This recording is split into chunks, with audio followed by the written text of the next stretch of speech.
प्रिय छात्राओं, डॉक्टर भावना शर्मा, राजकीय कन्या महाविद्यालय 12। अभी तक अपन ने बीए थर्ड ईयर में मैथिली शरण गुप्त द्वारा रचित द्वापर के विधाता से 1 से 15 तक के पदों का अध्ययन किया। उनका अर्थ, उनके कठिन शब्द, प्रसंग, संदर्भ सब मैंने आपको समझाए।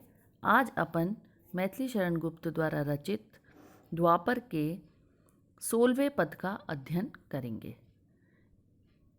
हुए वत्स धैनुक वध से वे, गौ घातक हत्यारे, तुम सुचि पशु बलि पर ही, जिनके सन सप्त तंतु हैं सारे। वत्स ना था वह बाघ और वह, धैनुक था खर दानव, लोक यज्ञ में ऐसी बलि दे, हो तो ऐसा मानव। इसमें कठिन शब्द वत्स का मतलब यहाँ पर बेटा नहीं बछड़ा है। वत्स माने यहाँ पर क्या दर्शाया है? बछड़ा। धैनुक माने गधा, धेनु माने क्या होता है? गाय, और धैनुक माने गधा। गौ घातक यानी कि गाय की हत्या करने वाला, गौ को घात पहुँचाने वाला। गौ माने गाय, यानी गाय की हत्या करने वाला। शुचि यानी कि पवित्र। सप्त तंतु यज्ञ विधान। खर माने गधा, खर माने गधा, खूंखार। इसमें यह प्रसंग मैथिली शरण गुप्त द्वारा रचित द्वापर से संकलित है।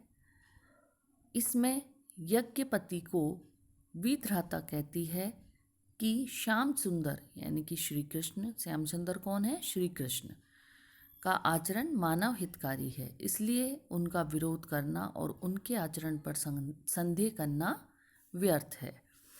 विधाता अपने पति से कहने लगी कि श्री कृष्ण ने बछड़े और गधे का वध किया, क्या इसको कोई गौ हत्या करने वाला अर्थात पापी हो गए?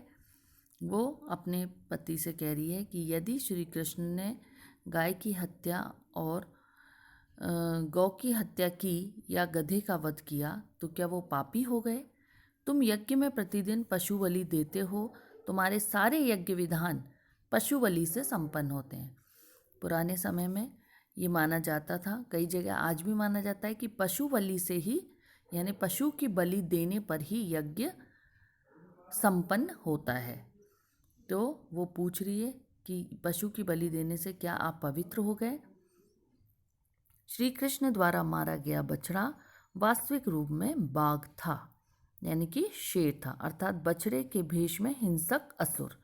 उन्होंने यदि किसी बाघ का रूप रखे हुए बाघ के रूप को रखे हुए बछड़े के रूप को रखे हुए बाघ को मारा है तो वो एक हिंसक पशु था, उसे आप बछड़ा मत समझिए। और धैनुक यानी कि गधा भी वास्तविक रूप में धेनुकासुर था, उसे मारकर श्री कृष्ण ने लोकहित का कार्य किया है। ये सब उन्होंने किस लिए किया है? भगवान श्री कृष्ण ने किस लिए किया है? कि वह लोकहित चाहते थे, यानी कि यदि उन्होंने अपने हाथों से किसी बछड़े का या गधे का वध किया है तो वो जानवर के रूप में छुपे हुए असुर थे, इसलिए उसका वध किया है, जो कि लोकहित के लिए किया गया है। क्या तुम लोकहित में ऐसी बलि देकर वैसा परोपकारी मानव बन सकते हो, या लोक यज्ञ में ऐसी बलि देने वाले से ही मानव का कल्याण हो सकता है? इसमें विशेष है, जैसा कि आपने अगर महाभारत, रामायण, ऐसे महाभारत, श्री कृष्णा इस टाइप के सीरियल अगर देखे हों तो उसमें श्री कृष्ण भगवान ने जो कथा है उसमें वत्सासुर और धेनुकासुर इन राक्षसों का वध किया है। वृंदावन में वत्सासुर तो बछड़े के रूप में गायों के साथ रहकर उन्हें मारता था और धेनुकासुर गधे के रूप में ग्वालों को सताता था, इसलिए श्री कृष्ण ने उनका वध किया है। इस बात को इस संदर्भ में इस पद में समझाया गया है। अनुप्रास एवं काव्यालिंग अलंकारों का प्रयोग हुआ है। वत्स धेनुक आदि को मानने से श्री कृष्ण ने लोकहित को चरितार्थ किया है। उनका अर्थ पशु बलि उनका ध्येय नहीं था, उन्होंने केवल लोकहित के लिए ये कार्य किया। अब 17वां पद। रहे लोक की व्यथा वेद की, कथा कहो मुंह धोकर, किंतु स्वर्ग का मार्ग गया था इसी नरक। कथा कहो मुंह धोकर, किंतु स्वर्ग का मार्ग गया था इसी नरक से होकर। कौन आताताई अवध्य है यह तो मुझे बताओ, शक्ति चाहिए किंतु वहाँ तुम साहस यहाँ जताओ। इसमें कठिन शब्द आताताई यानी आतंक मचाने वाला, अवध्य अवध्य न मारने योग्य, जिसका वध न किया जाए। इसमें वही प्रसंग रहेगा कि द्वापर से संकलित है, मैथिली शरण जी गुप्त द्वारा रचित द्वापर से संकलित है। यह अपने पति को लक्ष्य करके विधाता का कथन है। वह लोकहित का कार्य संपन्न करने के लिए शक्ति और साहस के साथ स्वार्थ धर्म की भावना रखने का प्रतिपादन करती है। विधाता पुनः अपने पति से कहने लगी, पहले लोकहित का कार्य करना चाहिए, बाद में वेद की बातें करना चाहिए। स्वर्ग की प्राप्ति केवल वेद अध्ययन या यज्ञ अनुष्ठान से नहीं होती, उस स्वर्ग का मार्ग भी इस नरक अर्थात धरती से होकर ही जाता है। अर्थात वह क्या समझाना चाहती है कि यदि आप लोकहित का कार्य करते हैं और उसके लोकहित और वेद की बातें तभी कर सकते हैं जब आप उस प्रकार का कार्य संपन्न करते हैं। स्वर्ग की प्राप्ति या वेद अध्ययन और यज्ञ अनुष्ठानों से नहीं होती, उसका मार्ग भी नरक से होकर ही जाता है। भाव यह है कि धरती पर मानव कल्याण के श्रेष्ठ कार्य करने पर ही स्वर्ग की प्राप्ति होती है। अपन हमेशा बोलते हैं, एक सर्वसाधारण बात है कि अपन क्या बोलते हैं, जैसे कर्म करोगे वैसा फल मिलेगा। तो श्रेष्ठ कर्म से ही स्वर्ग की प्राप्ति होती है। वह पूछती है कि आप मुझे ये बताइए कि आतंककारी अत्याचारी वध करने योग्य नहीं है क्या? वो प्रश्न करती है कि क्या आतंककारी अत्याचारी वध करने योग्य नहीं है। अर्थात धेनुकासुर जो था वो वत्स और धेनुका का वध करना भगवान के द्वारा बिल्कुल उचित था। ऐसे आताताई का वध करने के लिए साहस और शक्ति चाहिए, परंतु तुम तो यज्ञ करने में तथा मुझ जैसी नारी को सताने में ही अपना साहस दिखा रहे हो। इसमें विशेष पर्यायुक्त और आक्षेप अलंकार का प्रयोग हुआ है। इसमें आताताई चाहे किसी भी भेष में हो, उसका वध अवश्य करना चाहिए या उसका वध अवश्य भगवान के द्वारा होता है। अबला नारी को सताने का निंदनीय कार्य इस पद में बताया गया है। इसके बाद 18वां पद। हाँ हाँ गाली दो तुम उसको, भला और क्या दोगे, निंदक सही परंतु अंततः तुम उसके ही होगे। वेद उसी को तो गाते हैं, धिक वक्रोक्ति तुम्हारी, नहीं वेद तो खोज उसी को, रोते हैं बलकारी। इसमें कठिन शब्द निंदक यानी कि निंदा करने वाला, वक्रोक्ति वक्षल या ताना। प्रसंग प्रस्तुत अवतरण गुप्त जी के द्वापर काव्य में संकलित उद्धृत है।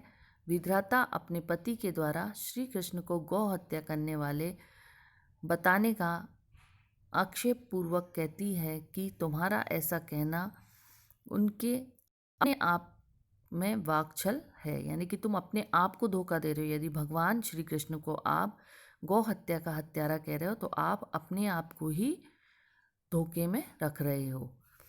इसी बात को कहते हुए वह बोलती है कि तुम ब्राह्मण होकर जो अपना दम भर रहे हो, यानी जो आलस दिख रहे हो, भले ही श्याम सुंदर को गाली दे, गौ हत्या करने वाला कहे, वह भला तुम इससे अधिक और क्या कर सकते हो। वो बोल रही है कि तुम भगवान को गाली देने के अलावा और कर भी क्या सकते हो, या उन्हें भला बुरा कहने के अलावा क्या कर सकते हो। तुम भले ही इस प्रकार निंदा कर रहे हो, परंतु अंततः उनके पक्षपाती और अनुसरण करता ही बन जाओगे। अंत में तुम्हें पता चलेगा कि भगवान ही सब कुछ है।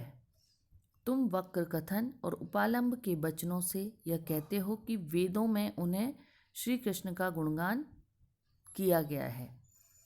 तुम वक्र कथन और उपालंब यानी कि जो भगवान को व्यंग कर रहे हो और उनको जो दुर्वचन कह रहे हो, कहते हो कि वेदों में उन्हें श्री कृष्ण के गुणगान का मान किया गया है। तुम्हारी इस तरह की जो शब्द हैं उन्हें धिक्कार है। वस्तुतः वेदों में इसी परमात्म स्वरूप का चिंतन अनुसंधान किया गया है। यदि वेदज्ञ विद्वान उन्हें वेदों में नहीं खोज पाते तो ऐसे विद्वान स्वयं निंदनीय और अज्ञानी हैं। विधाता आक्षेप पूर्वक कहती है कि इस दशा में तो तुम पर बलिहारी हो सकती हूँ। विधाता वो अपने पति पर आरोप लगाते हुए कहती है कि इस दशा में मैं तुम पर बलिहारी हो सकती हूँ, यानी कि उस पर व्यंग कर रही है। आक्षेप अलंकार का प्रयोग किया है क्योंकि वो उस पर आक्षेप लगा रही है, तो आक्षेप अलंकार का प्रयोग हुआ है। अहंकारी वेदज्ञों के द्वारा श्री कृष्ण की लीलाओं का उपहास करना और स्वयं अज्ञान में ग्रस्त होकर व्यंजित कर विधाता को ज्ञान संपन्न और विवेकशील नारी रूप में चित्रित किया गया है। अब 19वें पद में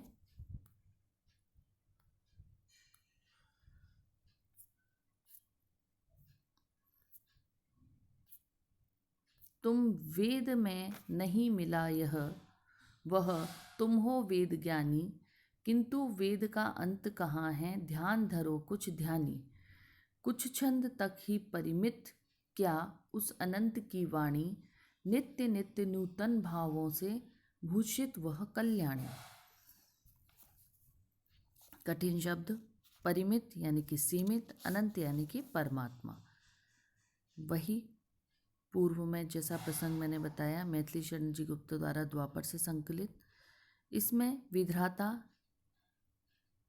कवि ने विधाता नाम वाली नारी के द्वारा अपने वेदज्ञ पति को मूढ़ परंपरा का परित्याग करने के लिए निर्देश देते हुए चित्रित किया है।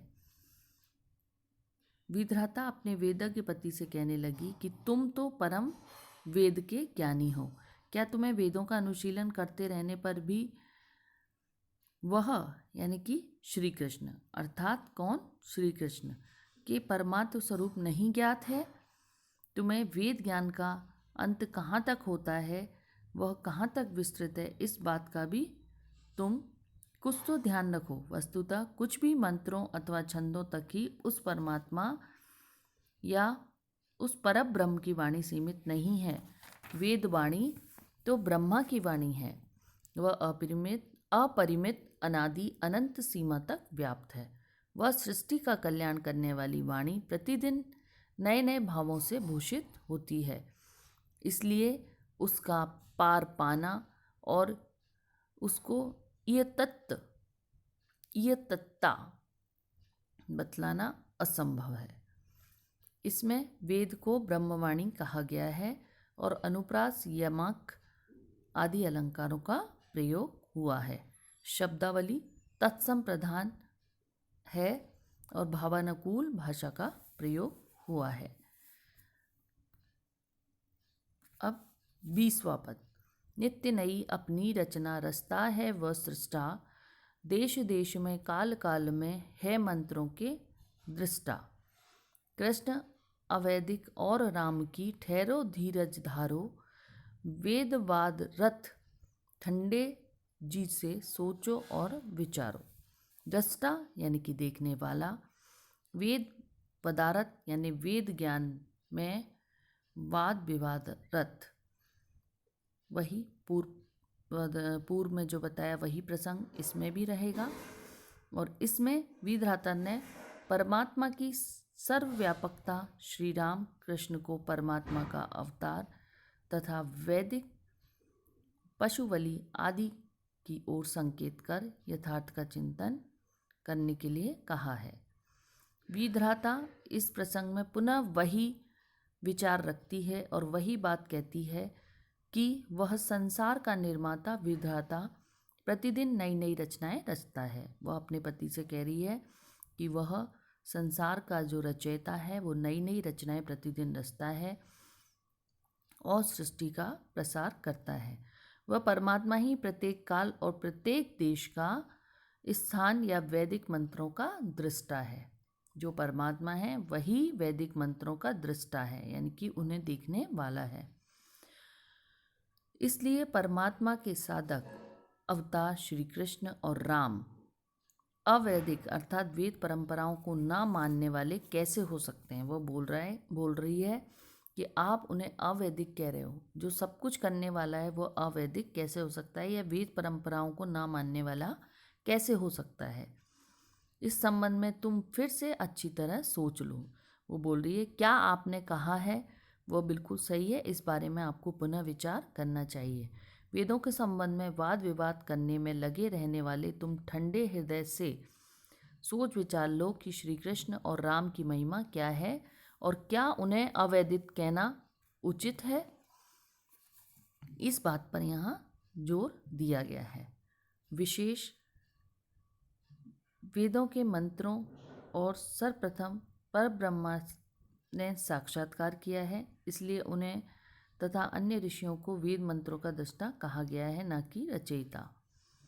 पशुओं का वध करने के कारण ही यदि श्री कृष्ण और श्री राम अवैदिक कहे जाएं, तो फिर यज्ञ अनुष्ठान और पशु बलि देने वाले जो ब्राह्मण हैं वह क्या कहलाएंगे, इस पर व्यंग किया है। आक्षेप अलंकार का प्रयोग हुआ है। तो आज बच्चों अपन ने मैथिली शरण गुप्त द्वारा रचित द्वापर के वीरधाता के 16वें, 17वें, 18, 19 और 20 इन पदों का अध्ययन किया। बहुत बहुत धन्यवाद।